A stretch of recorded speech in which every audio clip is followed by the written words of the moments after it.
Moi, je crois que la vie n'a aucun sens. Je crois que la vie est le sens.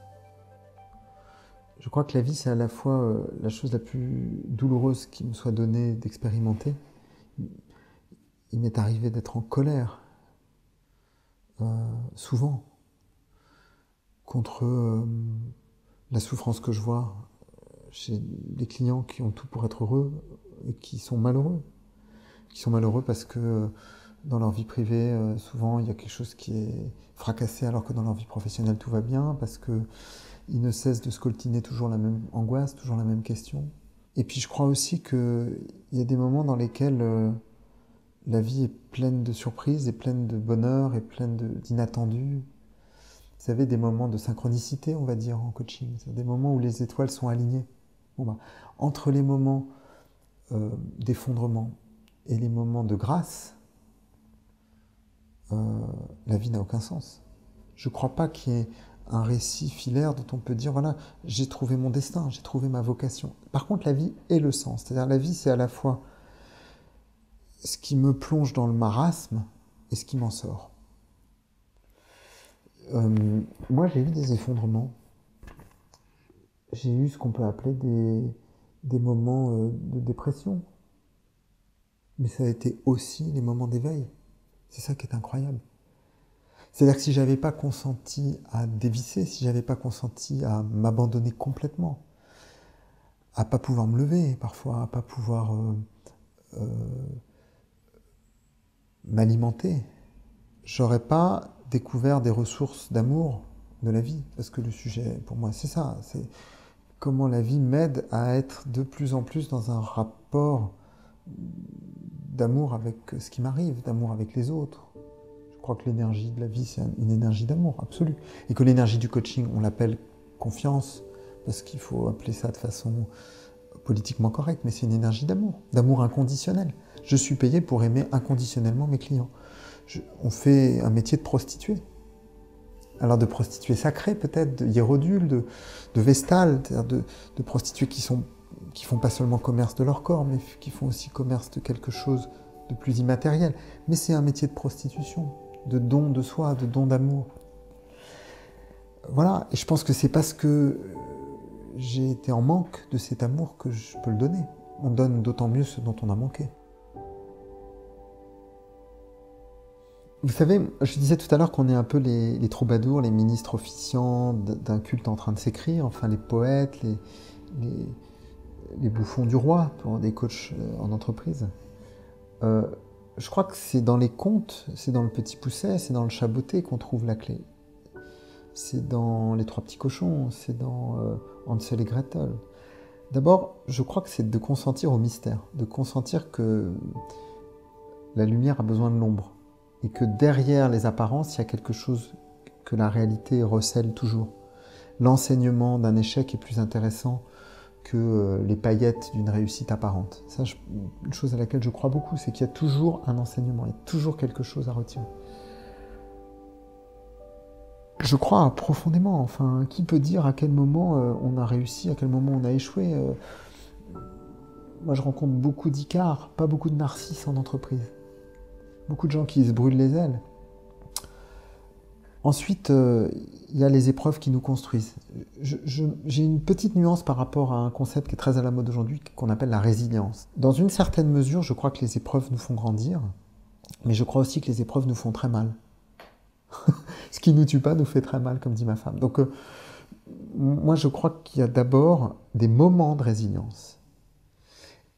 Il y a un exercice qui consiste à voir la vie comme un long chemin initiatique. Je crois que tout est initiation, Jean-Pierre. Tout est initiation. Et qu'il ne dépend que de moi de décider de vivre ça comme un échec, comme un obstacle ou comme une épreuve. Par exemple, je ne crois pas qu'il y ait une vie matérielle d'un côté et une vie spirituelle de l'autre. Je crois qu'à chaque instant, on peut avoir des éclats de conscience, des satori, comme on dit au Japon, des éveils de conscience dans une caisse de supermarché, et puis il peut ne rien se passer sur un dojo, il peut ne rien se passer dans un temple où, soi-disant, il y a des vibrations cosmiques. Je crois qu'à chaque instant, Dieu est en embuscade. Voilà. Soit il est partout, soit il est nulle part. Vous savez, moi je crois que la vie est paradoxale. La pire des choses dont j'ai eu peur dans ma vie, c'est la rencontre. J'étais un enfant sans doute très introverti, on dirait en psychologie. Et donc, j'aimais pas trop la fréquentation des autres. J'aimais bien être seul avec mes rêves, avec mon imaginaire, avec un bon bouquin. Et en même temps, donc j'avais très très peur des autres. Et en même temps, la meilleure des choses qui me soit arrivée dans ma vie, c'est la rencontre. Donc, coltinez-vous cette espèce de désir et de peur qui sont liés, quoi. Et pour d'autres, ça va pas être la rencontre, ça va être le désir. Pour d'autres encore, ça va être la beauté. Pour d'autres encore, ça va être le combat. Il y a des gens qui ont fui les combats et qui ont cessé d'être des combattants. On vit une époque où la vie a mauvaise presse, où la survie est à la mode. Et la résilience, c'est un concept de survivant. On nous dit qu'il faut être survivant. Moi, je crois que le chemin de la vie, c'est plutôt de passer de la guerre à la paix, d'arrêter d'être en guerre permanente, d'arrêter de lutter et de rencontrer un état de paix intérieur.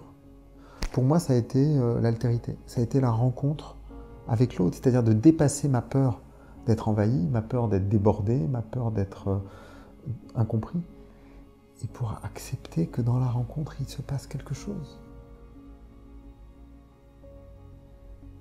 Encore une fois, j'ai rien fait, ça s'est fait, j'ai accepté qu'il y ait des gens sur mon chemin, j'ai frappé à plusieurs portes, j'ai été beaucoup accompagné, j'ai beaucoup appelé à l'aide. Moi, vous savez, je crois que le chemin est fait à 50% chez nos clients quand ils décrochent leur téléphone et qu'ils m'appellent. Vraiment. Parfois, ils mettent 3 semaines pour appeler. Parfois, ils mettent 3 mois. Parfois, ils mettent 3 ans. Mais du moment où on accepte d'appeler à l'aide, de rencontrer l'autre, on est sauvé. Parce que le chemin intérieur est déjà... Voilà, on est dans une disposition qui consiste à dire « Ok, que ta volonté soit faite ». Si je devais résumer le chemin qui est le mien, c'est d'aller à l'endroit où petit à petit, je vais dire « Alléluia ». C'est une des plus belles chansons de Leonard Cohen.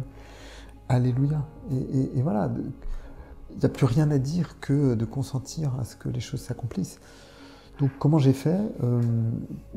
J'ai accepté d'aller mal pour aller mieux. J'ai accepté de rencontrer des personnes pour m'aider sur le corps, sur l'esprit, sur ma profession. Et puis parfois j'ai fait des bonnes rencontres, parfois j'ai fait des mauvaises. Mais j'ai jamais fait des rencontres insignifiantes. Chaque rencontre recélait quelque chose. Soit la projection de quelqu'un que je pouvais être, je me disais, oh, c'est pas possible, pourvu que je sois pas comme ça. Soit des rencontres lumineuses, c'est-à-dire des personnes qui ont été des accélérateurs de particules. Moi, j'ai eu la chance de faire une psychanalyse à 17 ans. Je pense que sinon, je me jetais sous un pont. Et je suis tombé sur un psychanalyste qui m'a beaucoup aidé. Et puis après, j'ai eu la chance de rencontrer d'autres thérapeutes, de passer à autre chose, parce que la psychanalyse était plus faite pour moi. Voilà, donc de fil en aiguille, je crois qu'on est le produit de nos rencontres. C'est là où j'en suis aujourd'hui. Je crois que la vie est une fractale. Je crois que chaque instant contient la totalité de nos existences. Moi, j'ai beaucoup lutté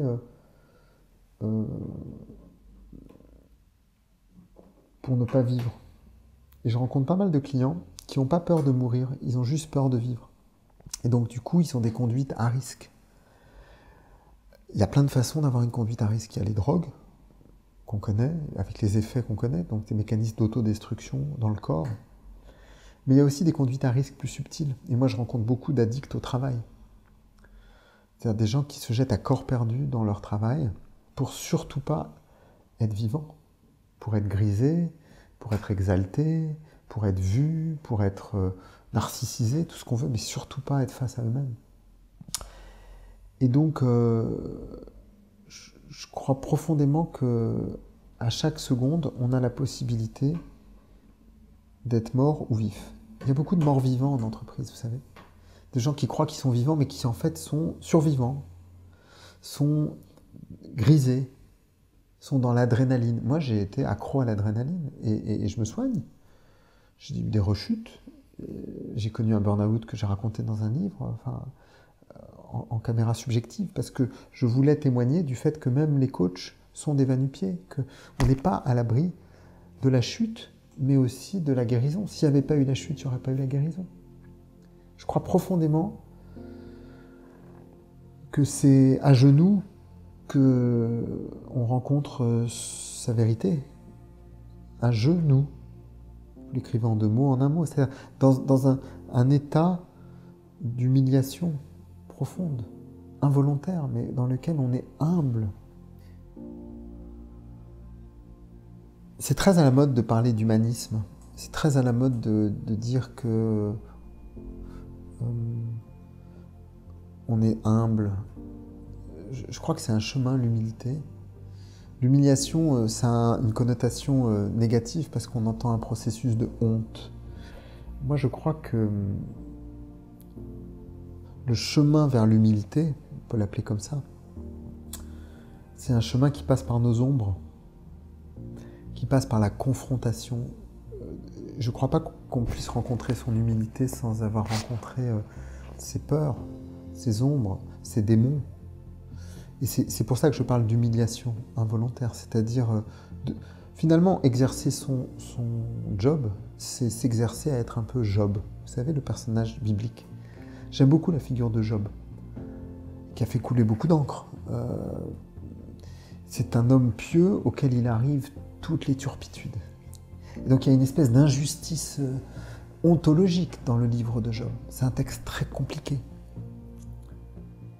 Et moi, je crois beaucoup que le job nous conduit à Job, sans jeu de mots. C'est-à-dire que il n'y a pas de raison contractuelle. C'est pas parce que je fais beaucoup de développement personnel que je vais rencontrer mon humilité ou ma félicité ou des états de conscience amplifiés. C'est ça que nous raconte Job. Il n'y a pas de contrat avec l'immatériel, avec le spirituel. Il y a juste un aléa et, encore une fois, un chemin parcouru d'épreuves qui nous conduit vers notre intérieur. Le grand chemin de la vie, c'est l'intériorité. Je crois que c'est des états que racontent bien les grands mystiques. Donc il faut plus aller voir Sainte Thérèse. Non mais je dis ça parce que j'aime beaucoup la formule de la nuit obscure de l'âme. Voilà. Moi j'ai rencontré ça dans des nuits, dans des moments où j'étais en perdition, dans des moments où j'avais des insomnies, où j'avais des souffrances physiques, et où je m'abandonnais vraiment à quoi? À ma peur, en fait. C'est toujours derrière la peur que surgit la lumière. Je crois profondément ça.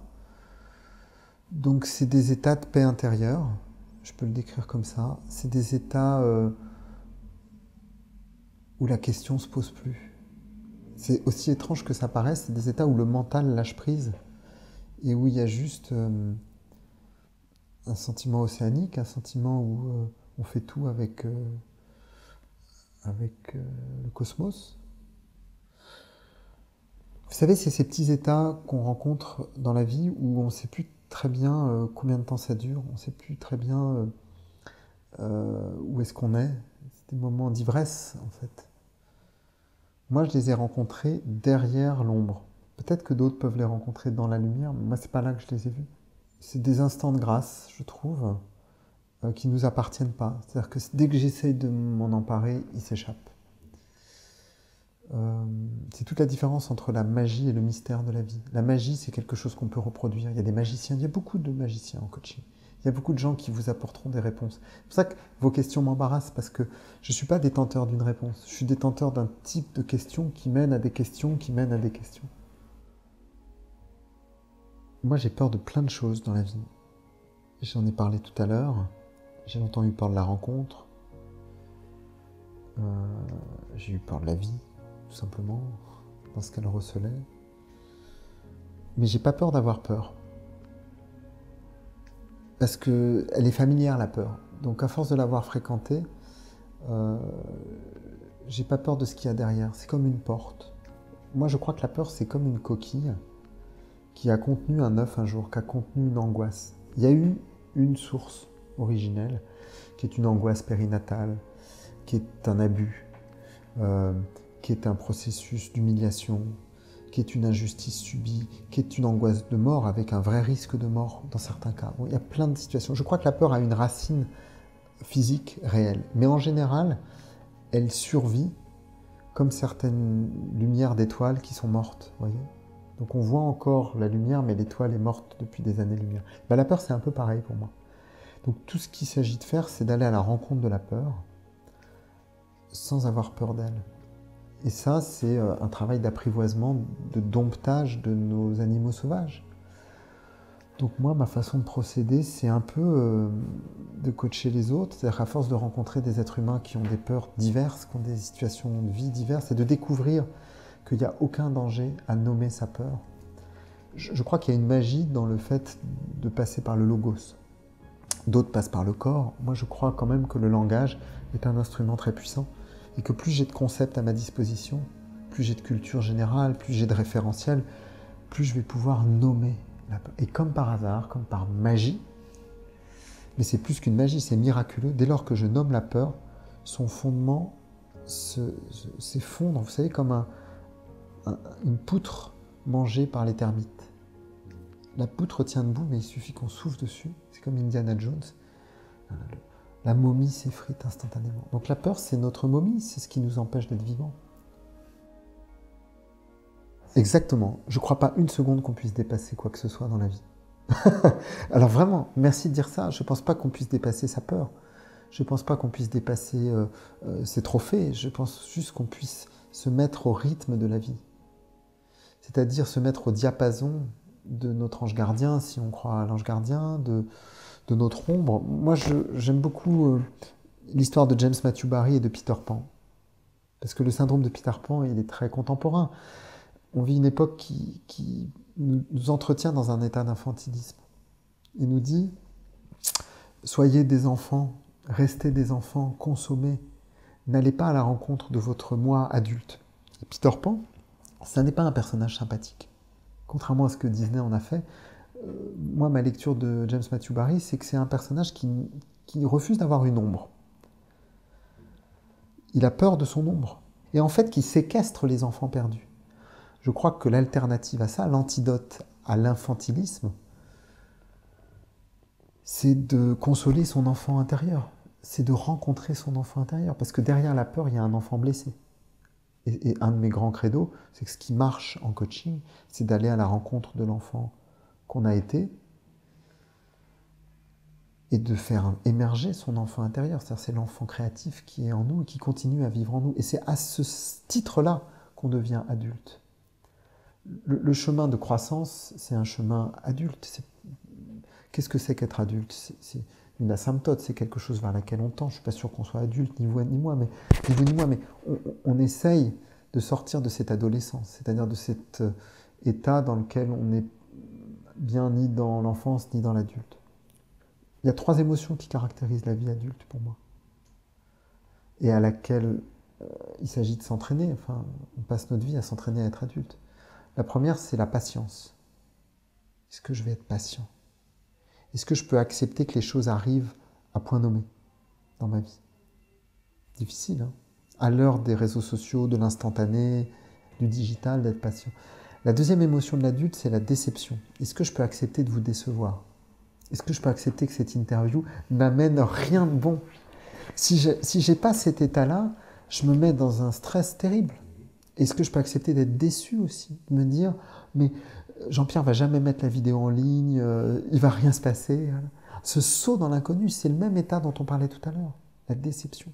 Et la troisième émotion de l'adulte, je crois, empiriquement, c'est la frustration. Est-ce que je peux être frustré?